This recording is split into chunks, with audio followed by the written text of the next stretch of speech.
Teo, bakit nandito na naman yung batang yan at yung mga hayop? Cherry, ako'y nakapagdesisyon. Nandito na muna si Daldalita. What? Diba binalik na natin siya kay Nanay Lupe? Patay na si Nanay Lupe. At yung anak niya ay tinaboy si Daldalita.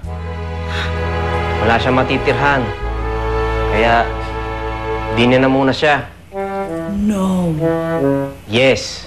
Oh, no, no, no. Borrow 1 plus 1, carry 1, cannot be. Dahil pwede. Bakit naman hindi? Mateo, we don't know her. I mean, we know her, but we don't really know her. Cherry, si Daldalita tumira sa akin ng 1 linggo. Sigurado akong hindi siya masamang tao. But this is against the law. Para na yung law for the street children. Di ba nga, kailangan pag may nakuha kang bata, dalhin mo kaagad sa DSWD. At doon, aalagaan nila talaga. Dali na na sa bahay ampunan. Cherry, para sa akin, mas magiging maganda ang lagay niya kapag di niya siya tumira. Pag nahanap natin ang kanyang mga magulang, magiging masaya ko para kay Daldalita. But... Cherry, nagdesisyon na ako. Hanggat di natin hahanap ang kanyang mga magulang, dito na muna si Daldalita.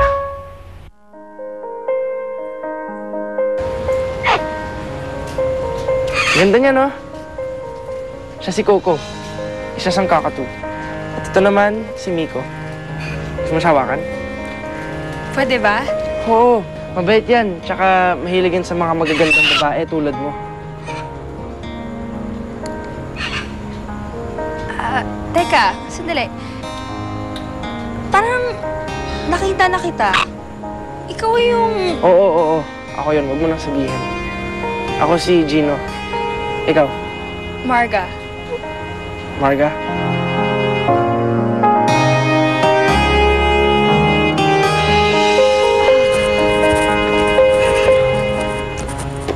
Ew, Margo, what are you doing here?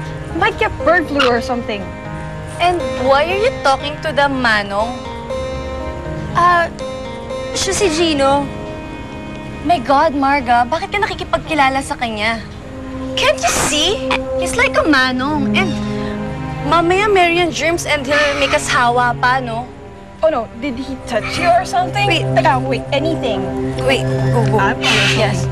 Kamay. So stinky here. So yuckity yuck. Maraming salamat po sa pagpapatira niyo sa akin po dito.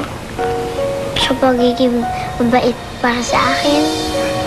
Kahit wala na po si Nanay Lupe, pakiramdam ko po na hindi po ako nag-iisa. At magmula ngayon, kahit na anong mangyari, nandini lang ako sa tabi mo. Ha? Daldalita, naalala mo ba yung aking pangako sa iyo? Nahanapin natin ang iyong mga magulang. Hindi ko nakakalimutan iyon. At gagawin kong lahat para mahanap sila. Pero habang hindi pa, ay dito ka muna. Ako muna ang magiging tatay mo. Gusto mo ba iyon? Opo, gustong-gusto ko po yun, Doc. Magmula ngayon,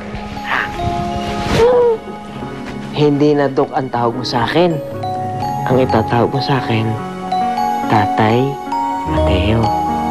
Tatay Mateo? Okay ba sa iyo?